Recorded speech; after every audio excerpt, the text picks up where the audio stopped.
Hello guys, and welcome to another video tutorial. In this one, we're gonna create a procedural grass, and it's gonna grow on something. So I'm gonna create a grid here, and for the grid, we can add a few more subdivisions to the row and columns. Okay, and then I'm gonna pipe it through a scatter to scatter a bunch of points on it. Okay, and then we can go like changing the relaxation, so we're not having a lot of like variations, a lot of like even spacing. Right, so but this is still quite even. It goes through all the part of the plane. What I want to have is that I want to have a density higher in the middle and not as high on the edge. Okay, so to be able to achieve that, we can go pipe it through a wrangle node. Okay, we can call this guy uh, density. Okay, and what we want to do is we want to specify a range that will have the density that's changing from big here in the middle and somewhere to maybe a parameter that's going to be ranging from 0 to from 1 to 0, okay, to the edge of the parameter. So let's go ahead and do that. First thing I need to know is where is those points, right? Float point distance to center will be equals to basically their position attributes length, because their position is basically a vector pointing from the center to them. Okay, right. And then what I want to do is also define a fall off edge. And this is going to be a channel that we define later on. So, right, we can make that maybe, let's change the range to something bigger. I don't want to 0 to 1 because mine is like 10 unit long, so I'm gonna go for like 1 to 0 to 10 maybe. Except, okay, we can drag that up. Okay, so now we know the point's position from the center, right? The distance. We also know a range, right? All I have to do is calculate a ratio that's, how far away it is from the edge to the center, and that ratio will be kind of like the density more or less. Okay, so let's do that. I can say float ratio. The ratio will be white or black or sorry, 1, right, in the center and 0 on the edge or this fall off edge here, wherever that radius is or parameter is, right? So we can say, okay, the ratio will be equals to the fall off edge, right? That's the maximum distance we can have any density and minus the point distance to center. Now this value will keep reducing when the point distance to center is bigger and bigger, right? And the value we're getting is going to be 1, not 1 actually, it's going to be fall off edge in the center and 0 on the fall off edge. And then further away from there is going to be negative values, right? And I want to remap the portion that's changing from the center, which is fall off edge, to 0, which is where the fall of edge is, right? To a range from 0 to 1, and that's going to be very easy. You just need to divide that by fall of edge, right? To remap it from fall of edge to 0 to 1 to 0. And then this is going to be, again, not quite there yet because this is having negative values when the point distance to center is further away than the fall of edge. So we have to clamp this guy now to a value 0 to 1. Okay. All right, now we have done this before in our previous Houdini tutorials, basically getting something that's ranging, and we can say v at cd will be equals to the ratio, just to be able to visualize what's going on. Cool, you can see now when I drag this, you can see how we can, have a fall off like this. All right, now just to make things a little bit more interesting, we can say, okay, we have a ratio now. Let's remap that ratio, or read a ramp using that ratio. We can say float or f at density will be equals to our channel ramp. And the ramping name will be fall off ramp, right? And it's going to be using the ratio to get a number out of it. Okay, now we run this. Okay, now we have a density. So let's visualize that density on our color. Okay, now of course this is a linear ramp for now. This is not doing anything. So let's go ahead and expand it, and we can make some changes. You can see how we can remap it. This right. This is gonna give us a chance of, so like say I wanted to make it tighter here, and I can drag this ramp to remap the colors. Okay, so this is also creating a density attribute. That's actually all I need. So I'm gonna delete that color. The color is just for visualization. The scatter actually can read that density attribute if you check on use the density attribute. You can see now how we're scattering based on the density value we specified, which is pretty cool, right? So yeah, that's gonna be this part. Now afterwards, we can go for another attribute wrangle, and this time I'm gonna go for a random scale, okay, to get some random scale values. Okay, so I'm gonna say I can create a channel here. Oh, a channel vector mean scale will be a value of a channel. It's a vector, so channel V mean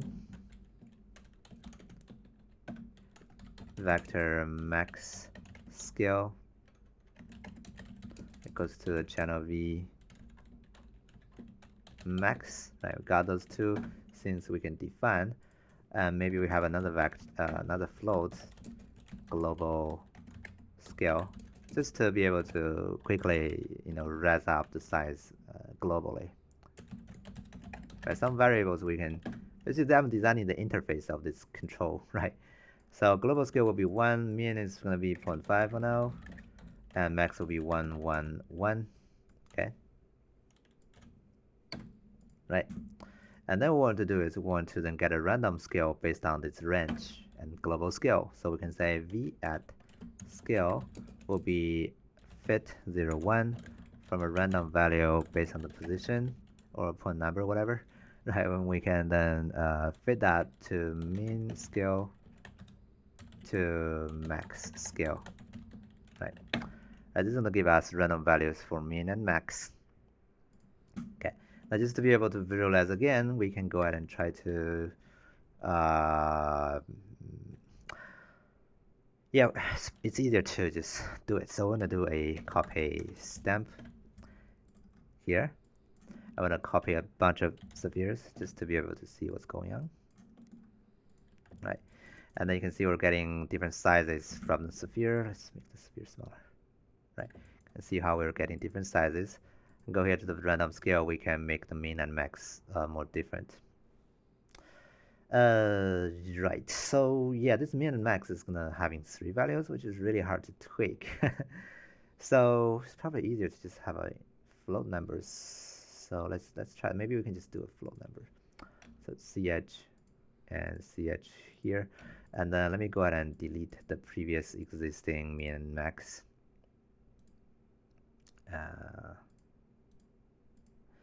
Apply and accept, and we create the new ones. Right. Yeah, that way slider is easier, right? Cool. So we can then define min and max. We can make the global scale 10, right? So they're getting bigger. Oh, I'm not using that here. Sorry. I'm gonna time that with the global scale. But that way we're able to kind of globally scale those guys up and down. For the global scale, maybe we can give it some extra range from 0 to 10 instead. So we can globally make them bigger. Make the mean bigger, right? Cool. Now, depending on if you wanted to have this uneven scale sizes, you could choose to not having that by maybe getting a random value as a float. You time that with a vector that is 1, 1, 1. But I think this should be able to do just fine. So yeah, let's just not worry about that yet. Okay. Of course, we're not going to duplicate a bunch of spheres, right? We're not duplicate a bunch of grass leaves. Okay. So I'm going to go create another grid. Okay. And then this grid will have like 2 columns. Okay. And then rows as font size is going to be something smaller. Okay. I kind of wanted to be able to also define the size in a kind of like a cool way. So yeah, let's do that. So I think one thing I can do is a attribute rangle here. What I can do is I can get a normal direction that's pointing towards the center. Add normal equals to add point position, and this is going to be negative add point position. Right, let's take a look at the normal direction. You can see they're facing to the center, and then I can say at normal dot z equals to 0. So that's gonna make it flatten, so they're facing to the center. And we can also normalize it. So at n equals normalized. You know what? I think without doing that is actually better, because then the normal will be representing the length of length of the normal is representing the distance from them to the center. Okay, so that's what I want actually. So define deform location or direction, because I want to deform this guy inwards, kind of like using a ramp to drive the thickness down the way in the middle. Of course, we can have the global size here to be different. Okay, but after that, I wanted to then move them in based on the ramp. Okay, and it's easy to do because also we have this distance thing, right? So let's do another wrangle and do that. So what I need to know is the ratio. Again, I'm having like, let's changing from here to here, right? That's gonna be their position length again. So float to root ratio will be equals to the position of the length of the position, right? But that's gonna be a length that's bigger than 1 most of the times, right? We need to use that to divide the actual bounding box size on the z direction, so we can do that. Vector bbox size will be equals to get bbox size of our model. So we got the size here, and we're going to use the length to divide the size z. So bbox size dot z. Okay, and again we can visualize that now. So at cd will be equals to the to root ratio. Okay. Oh, that's not looking. Oh, we're not getting. Yeah, that's because it's sitting. The center is in here, right? So we want to move it away. So we can do that real quick. I can just copy the size z here, right, and position it to the center z. Paste relative reference. Okay, and of course it's going to be half that, and yeah, now you can see we're getting this ratio, right? It's 1 on the tip and 0 on the root. Okay, now with that we can then specify or doing through a ramp again. So can say, okay, float at we can say this is the thickness, right? Thickness be equals to channel ramp. Ramp is going to be thickness ramp. Okay, and then thickness ramp from the ratio, right? So to root ratio here for every point. I don't need to see the CD anymore, and we can just make it also a float number here. Okay, and then what we can do is basically move the point towards the direction, right? So we can say right, at position equals at position, or plus equals at normal times the thickness. Okay, this may be flipped. Let's take a look at that. Yeah, and the last one is actually not doing right, but you can see those are doing fine. We can remap it, right, to have like a different size, so that we get this really flexible way of defining the size of the leaf from beginning to the end. But I have some problem on the very beginning, right? So that's kind of like weird. I think the value is just kind of gonna be a little, because the length, this calculation could be, yeah, because it's not it's not the correct way of calculating it, because this is like the position is not the length here. So yeah, I'm overthinking it. This is not going to be the length of the position piece. It's going to be the position piece z axis. Yeah, that's going to be what that is. So now we can basically drag things around to define like the thickness in the way we want it to be. Okay, it's a reversed order actually. So yeah, I think it will be, or you can look at this negative shape. That's going to be the shape we're getting in here more or less. Or we can just say this is going to be 1 minus that. That would, or the ratio will be 1 minus that. Okay, and that's going to be easier for us to control. All right, I'm going to delete all these things. So just want to find flexible ways of doing this. Okay, I'm going to just flip that actually. Right, so this is the size of the root, and this is the size of the tip, right? And we can make some variations. You know, I think I'm doing it wrong again. Using 1 minus may yield something we don't quite like. So I guess yeah, that's the tip, and that's somewhere in the middle. Yeah, we're doing that, but it's not gonna be that easy to use this shape to represent that, I guess. Yeah, it's fine. We can tweak it by looking at what's going on while dragging the points. No big deal. Just want to define like a flexible way to define the leaf size. Again, this shape will be the shape. This is the tip. This is the root. Okay, so maybe not using 1 minus is the right way of doing this.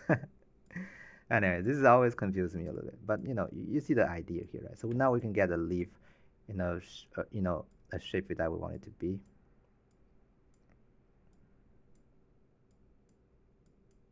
Okay, and this is all non-destructive. You can have a denser leaf.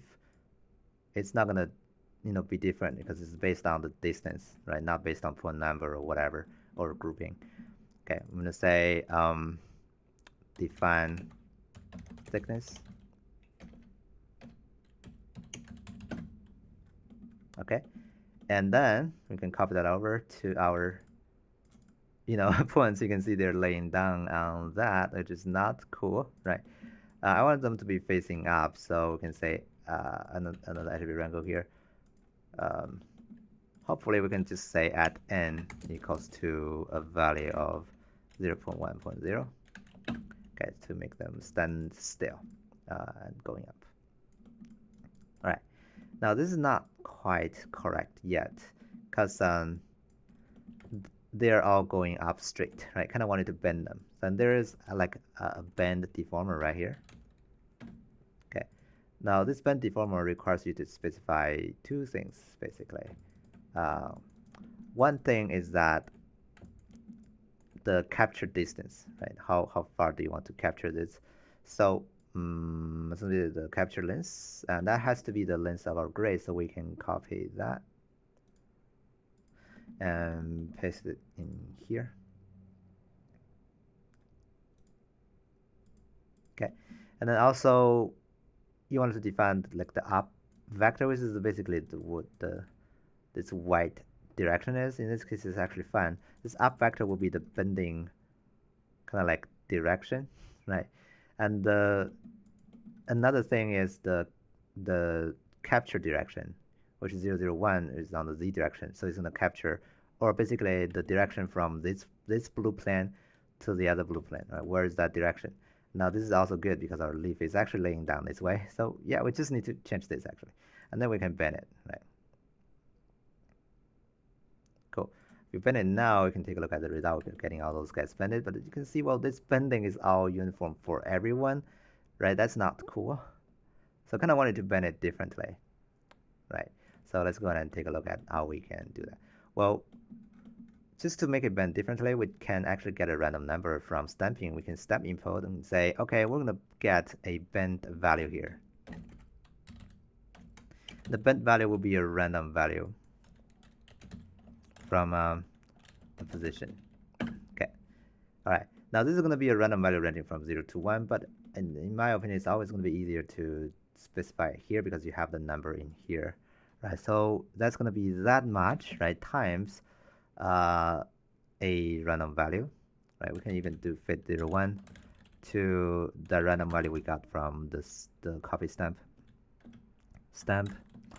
and then copy 1 and bend attribute, and then 0. Okay, and we're fitting that value from 0.5 to 1. Okay, and multiplying it over. Okay, it's not really doing that though. So let's see, you're getting 30. Okay, maybe the value is just not having a lot of differences. Yeah, it's just not having a lot of differences. And also, I think it would be easier to go for -1 to 1. That way they're bending in all directions. Yeah, that's better. Okay.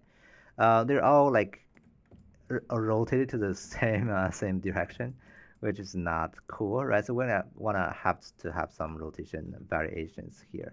Okay, so we can create a transform node, and we can say rotation, right? We can define the rotation in here, and that rotation can also be like a stamped value.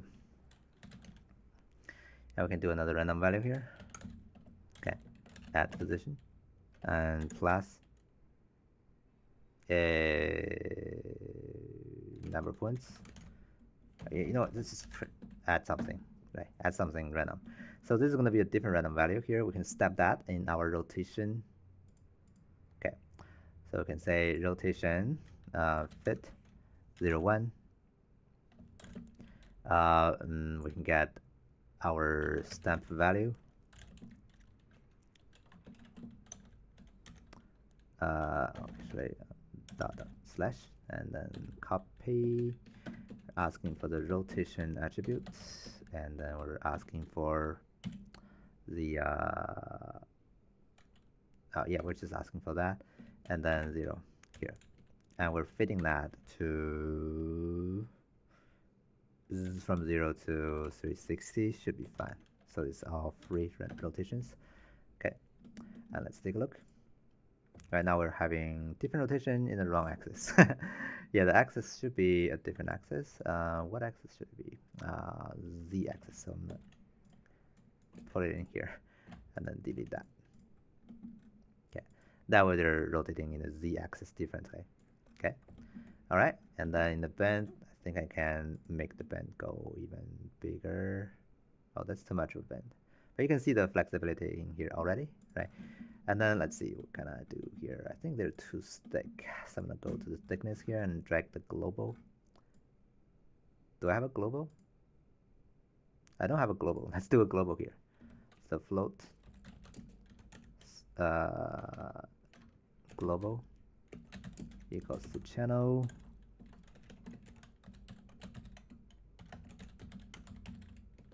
thickness in here. Oh, you know what?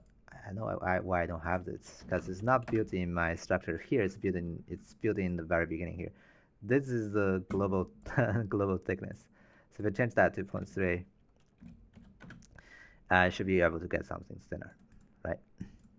Cool. So maybe one last thing to do is we just have a few more variations to the, to those guys, so they're not to the points, so they're not that smooth, right? Now, why do I see colors? Oh yeah, there's a visualization here on the bend. All right, so before we bend our thing, right, we can, after we have the thickness, right, we can add one more variation to the points.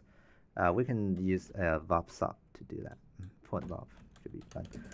Because whenever you need to use a noise, the wrangle node is harder to control because the wrangle node, you have to create all those channels. Well, here in the point VOP, you can just basically drag in the noise here, and there are a lot of noise here. Also can be done in coding way, but reading the functions, finding out the signatures is not that convenient. So we just use some noise here. Anti-aliasing flow noise will be the noise I use, and we're gonna drag in the position to drive it, and then we just add the noise over to the position. That's going to be our new position. Okay. Right. Now that's going to move our guy to, don't know where they are. Where is the thing? Oh, sorry. This is the 3D noise to, to go out. All right, now you can see we're adding some noise to the grass, right? But this is already moving too much. So yeah, let's go ahead and regulate it by just minimal click and promote all the parameters, right? Okay, and go up. And then for the point bob, we can basically changing a few things like amplitude can be smaller and roughness can be lower. And then have some flows. Flows is actually a cool thing. Maybe we can use the stamp value to drive it. But nonetheless, what we're trying to do is just adding this slightly changing on the shape, basically. We can step that. So here we can say, okay, mm,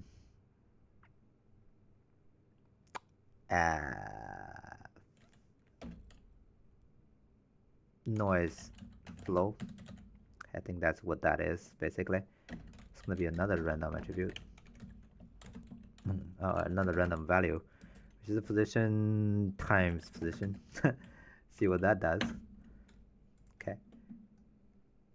Yeah, that's actually interesting. I'm not sure what that's gonna result in, but yeah, let's get that noise flow to our point valve and use that to drive the flow. Okay, so we're gonna say stamp. Okay, and then we're gonna stamp our copy again. We're stamping our attributes 0. Okay, so that way everyone is a little bit different on the flow, right? Okay, yeah, that should be ranging differently. Okay, or even without that, it's gonna do just fine. Anyway, yeah, that's basically the setup we can have. So we can go back to the density now, and then we can lower down the density. Oh, actually, I want to do it here, right? If I don't want to have a lot, and we can drag the seed to have all different variations. Now you have a whole infinite amount of grass now after this, because you have infinite ways of dragging the seed and the density and the fall off type basically. So this is an asset you can use to basically generating whatever kind of like really small tiny piece, right, or bigger piece. You can control the fall off to maybe make the edge not having a whole lot at all by cutting in, right? So yeah, there's a lot of possibilities now in this setup. Okay, so if there's one more thing to do, I think it's gonna be the UVs. You do the UVs before the bend, right? Go here, right? The UV should be very easy to do. Just do a project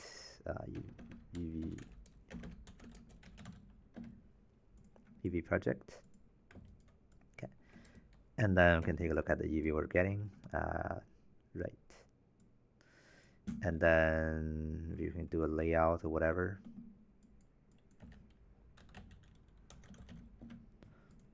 Get the UV laid out. Okay. There's also a coding way of doing this UV thing, but this is okay. I think this is fun, and we can get, all the UVs laid out. Maybe we don't need that layout because it's gonna like destroying it. Okay. Yeah. Now we have UVs. We can apply texture on it. We could also, if you wanted to utilize the same texture, then we have to do that like over here. So we all have the same UV for everyone.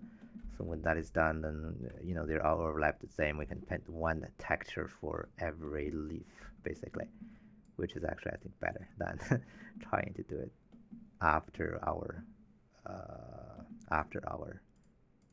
noise. Cool.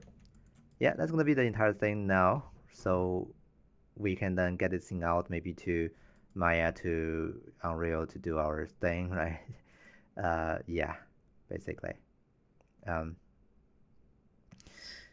so something to kind of like keep in mind here is that when you're building a structure, right, there are a million ways of doing things. And the first time I learned how to do this is not the way I'm doing it right now. Like I have watched some tutorials to on how to do this before, right? But then, it's not going to be something you learn it and you just copy it all the time, right? You kind of wanted to come up with your own ideas on how to do things the way that you feel more comfortable with or you think is better, right? uh, don't try to follow like others like completely. When I'm especially for Houdini tutorials, when I'm watching those tutorials, I keep pausing and keep doing the things myself and trying to see if I can do it differently because I don't quite think that's a easy way or I don't quite think that's the way I really feel like comfortable of doing, right? Because in my like case, you can see I'm doing a lot of vex coding to define things. I only use one VOP here, and the other is just a bunch of wrangles, right? This up. Yeah, that's my way of doing stuff. You can see I always end up with lesser code, lesser node, but more code. But there are other artists who doesn't do wrangle node. They do more like I don't think I think this is called point sup. Okay, to do like adding the attribute like the you have a bunch of presets to random the point position attribute. So now you can take a look at that how it's random doing random of the position now. That's before. Now it's randoming the position, right? You can say uh, self plus that, I think, so that it's offsetting the position, right? So yeah, there's definitely different ways of doing those things, right? It's up to you, right? Have your own like ways of thinking. I think it's more important than always trying to follow other people's tutorial and always do that the same way, right? It is not practical to learn every possible things you need to do, right? You have to invent all the time when you're building whatever asset. All right, cool. So that's it's. I think that's about it of this tutorial. Okay, thanks for watching. See you next time.